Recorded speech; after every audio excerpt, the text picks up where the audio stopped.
We are likewise winning big in Iran, and you will see the fruits of that labor very, very shortly. America is back and doing really well.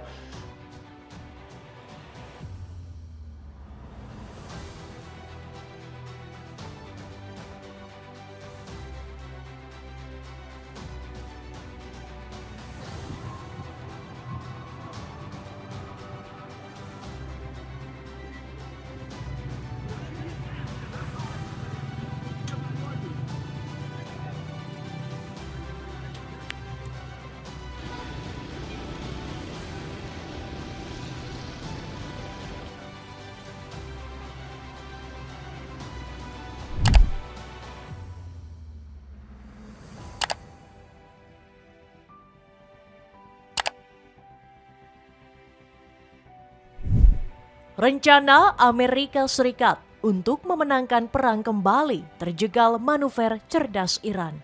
Keinginan Donald Trump melakukan invasi harus dibayar dengan tumbangnya otak utama yang selama ini menggerakkan perang AS. Alhasil militer Teheran bisa dengan mudahnya menembus dan menghabisi seluruh pangkalan militer AS. Negara-negara pengkhianat macam Kuwait, Bahrain, dan Yordania kembali jadi korban setelah dihujam rudal mematikan Teheran. Amerika semakin terjepit karena Iran mendapat sokongan besar dari Houthi, China, dan Rusia yang memainkan perannya masing-masing. Dukungan ini bisa memuluskan misi terbaru Iran untuk balik menginvasi pangkalan-pangkalan AS serta menyandra ratusan prajurit mereka. Apakah situasi perang akan kembali berbalik jadi kemenangan besar untuk Republik Islam Iran? Cetak Gol coba merangkum Iran yang mendapat bantuan sekutu untuk menjungkalkan AS sebagai berikut.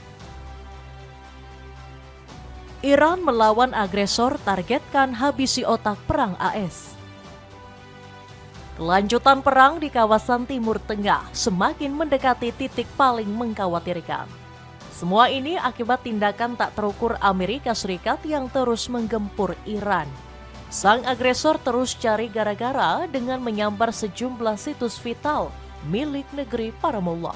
Laporan AFP menyebut Amerika telah menembakkan sejumlah proyektil mematikan di sekitar Pulau Qasem yang terletak di dekat Selat Hormuz. Tidak hanya itu, negeri Paman Sam juga menyerbu kota pelabuhan milik Iran, yakni Bandar Abbas. Sejumlah sumber melaporkan serangan itu juga merenggut jembatan yang menghubungkan Bandar Abbas dengan wilayah Shiraz. Padahal itu merupakan infrastruktur penting yang digunakan warga Iran. Jembatan tersebut merupakan jalur transportasi utama yang menghubungkan kota pelabuhan dengan wilayah pedalaman. Dari rekaman yang beredar, terlihat kobaran api menggerogoti situs tersebut sedikit demi sedikit. Mobil-mobil warga yang seharusnya bisa lewat terpaksa berhenti tanpa mampu melanjutkan perjalanan.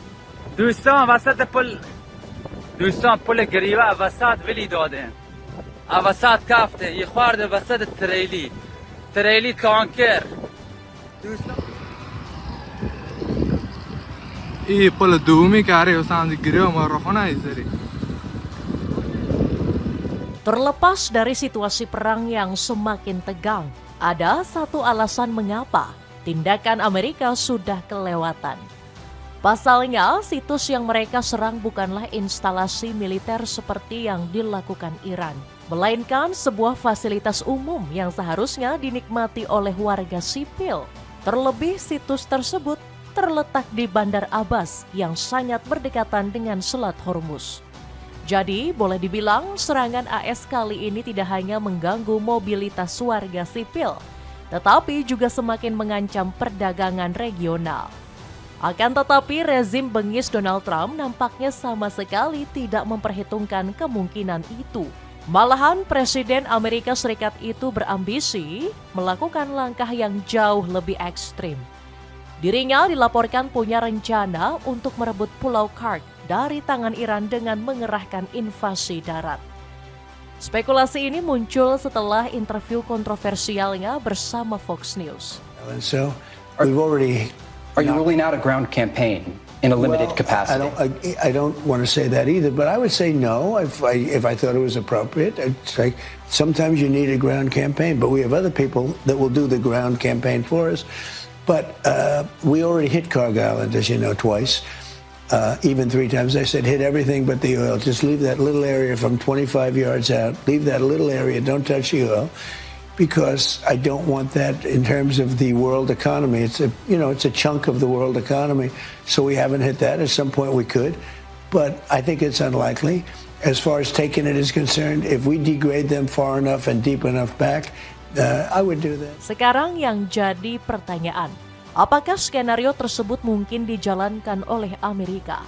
Jika menilik kondisi perang dalam beberapa waktu terakhir, tanda-tanda itu sejatinya sudah kelihatan. Amerika banyak memfokuskan serangannya ke sejumlah titik yang menjadi pemikul ekonomi Teheran. Contohnya seperti yang kita singgung di awal, yakni Pulau Qasem dan Bandar Abbas. Sementara jika berbicara soal Pulau Karg, kontribusinya untuk Iran juga tidaklah main-main. Kabarnya wilayah tersebut merupakan jalur perdagangan untuk 90% ekspor minyak mentah mereka. Terlebih kalau kita ingat kembali, ambisi ini sejatinya sudah ada sejak perang fase pertama pada bulan Februari hingga awal April kemarin. Saat itu 2 pejabat AS yang tidak disebutkan namanya dikabarkan membocorkan rencana invasi ke media Washington Post. Sementara jika berbicara konteks perang saat ini, kemungkinan Amerika melakukan invasi juga sangat besar. Seluruh alutsista Paman Sam beserta lebih dari 50.000 pasukannya masih bersedia di kawasan Timur Tengah. Akan tetapi tantangan utamanya adalah faktor biaya yang diprediksi bakal sangat besar. Selain itu, para serdadu Amerika juga harus siap mental dengan gejolak perlawanan Iran yang tidak akan tinggal diam. Hal ini sudah sempat disinggung oleh Wakil Menteri Luar Negeri Iran, Kazem Garibabadi. Kami tidak akan membiarkan tindakan agresi apapun atau tindakan apapun terhadap bangsa Iran tidak terjawab, tegas diplomat 52 tahun itu. Tidak hanya Garibabadi, sejumlah pejabat Iran lainnya juga menyatakan hal yang sama. Contohnya seperti Ismail Baghei yang mengaku tidak peduli lagi dengan perjanjian dan gencatan senjata. Juru bicara Kemlu Iran itu menegaskan bahwa pihaknya sudah menutup rapat-rapat pintu negosiasi dengan pihak agresor. Hal ini dilakukan karena Iran sudah muak dengan Amerika yang terus mengabaikan kesepakatan. Bahkan Menteri Luar Negeri Abbas Araghchi juga tak segan menyebut Amerika sebagai penjahat perang yang mendalangi segala kekacauan di dunia saat ini. Dalam pernyataan tertulisnya, Araghchi juga mengingatkan negara-negara tetangga yang membiarkan Amerika bertindak semena-mena. Republik Islam Iran seraya mengecam kebijakan kolonial dan hegemonik Amerika Serikat dalam melanggar kedaulatan negara-negara dengan mendirikan pangkalan-pangkalan dan kekuatan militernya di dalam wilayah mereka. Dengan tegas mengingatkan seluruh negara akan tanggung jawab mereka untuk mencegah Amerika Serikat menggunakan wilayah dan fasilitas mereka untuk mempersiapkan dan melancarkan serangan agresif terhadap Iran. Tegas Araghchi. Tidak hanya gertakan semata, Republik Islam Iran dilaporkan bakal mengirim serangan balasan. Ibrahim Zolfagori selaku juru bicara Markas Pusat Khatam Al-Anbiya mengaku bakal melenyapkan seluruh pangkalan AS yang tersisa. Jika AS melaksanakan rencananya untuk menyerang infrastruktur Iran, maka segala sesuatu yang masih utuh, yakni seluruh infrastruktur di kawasan tersebut, akan menjadi sasaran serangan dahsyat oleh angkatan bersenjata Iran. Benar saja, Amerika harus menelan kenyataan pahit hanya selang beberapa waktu setelah menggempur Iran. Sejumlah aset mereka di kawasan Teluk dibombardir habis-habisan. Sebut saja pangkalan militer di Kuwait, Bahrain, dan Yordania. Bahkan rekaman menunjukkan situs Amerika di perbatasan Kuwait yang ditelan mentah-mentah oleh si jago merah.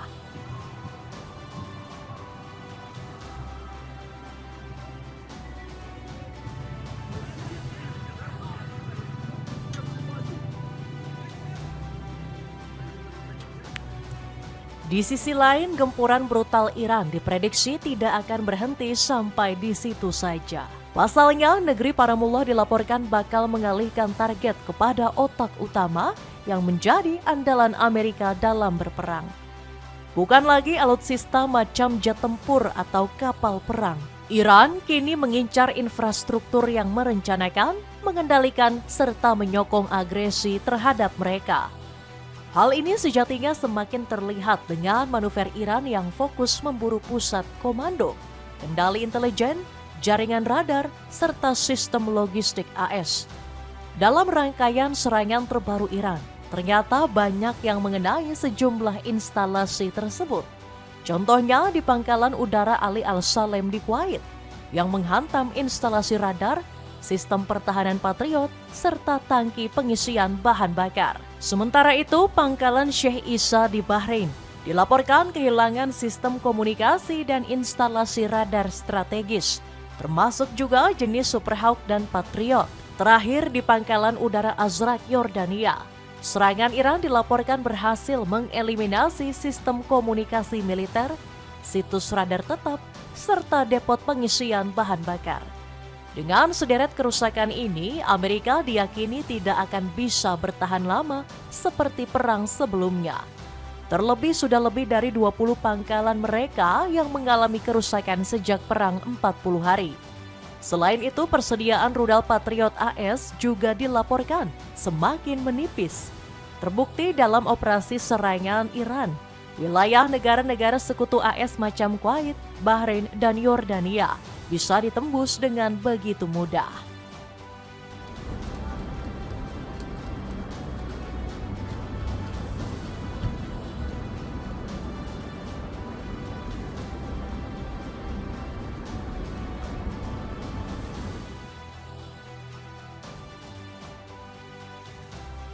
Bantuan Iran datang, Houthi siap gabung perang. Tidak hanya mengincar instalasi militer, Iran juga punya rencana lain untuk menekan Amerika Serikat. Negeri Paramullah dilaporkan bakal mencuri start, mengepung pangkalan mereka, lalu menyandera ratusan personil militer AS. Rencana tersebut dicetuskan oleh mantan Menteri Luar Negeri Iran, yakni Manouchehr Mottaki. Dalam usulannya, Mottaki meminta militer Teheran cepat menyerbu, lalu membawa pulang 100 tentara AS.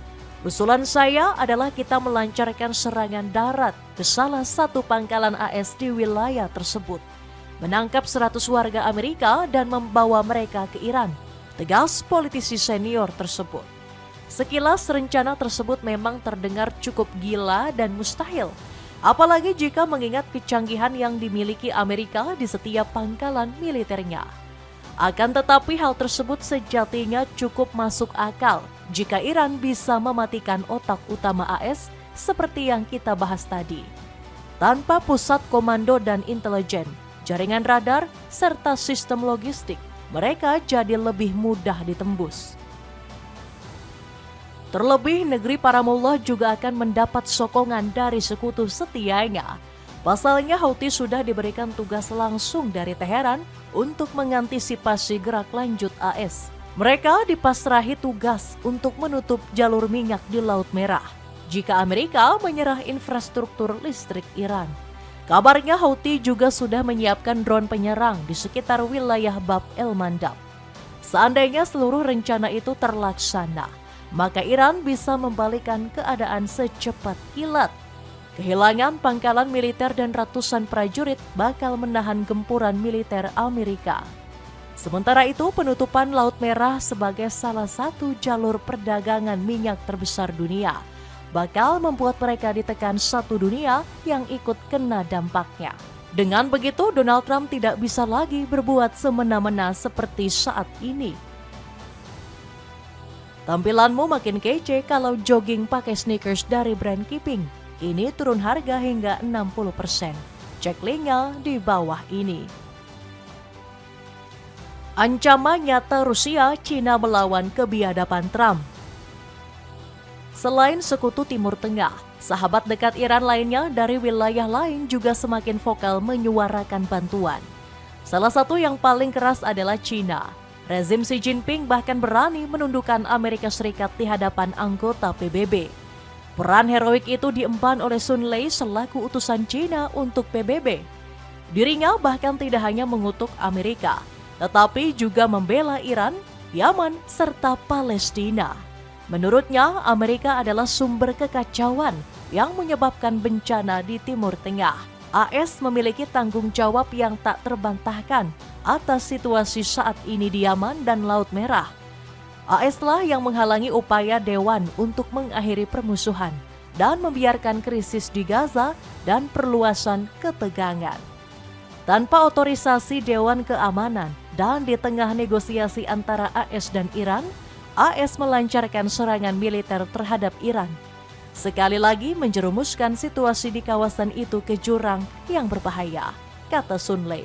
Kritik tajam juga dilayangkan sekutu Iran lainnya, siapa lagi kalau bukan Rusia. Rezim Vladimir Putin menyalahkan Amerika yang kembali memantik peperangan panjang dengan Teheran. Padahal Iran sudah membuka hatinya untuk melakukan negosiasi dan menyelesaikan sengketa soal program nuklirnya. Namun, kecerobohan Amerika di bawah kepemimpinan Donald Trump langsung memupus segalanya. Kritik keras tersebut disampaikan oleh Menteri Luar Negeri Sergei Lavrov. Yang paling penting adalah ini tidak mengarah pada penyelesaian. Ini menutup pintu yang tampaknya telah dibuka oleh memorandum tersebut. Kami melihat ini sebagai pelanggaran terhadap memorandum. Ini sangat disesalkan karena infrastruktur sipil di Iran dan fasilitas sipil di negara-negara Teluk menderita. Ini tidak membawa ke arah yang baik, kata Lavrov. Pengen celana kargo tapi budget kamu pas-pasan? Buruan beli celana kargo dari brand Avco. Cek linknya di bawah ini. Itulah ulasan para sekutu berbondong-bondong membantu Iran demi hancurkan Amerika. Bagaimanakah pendapatmu?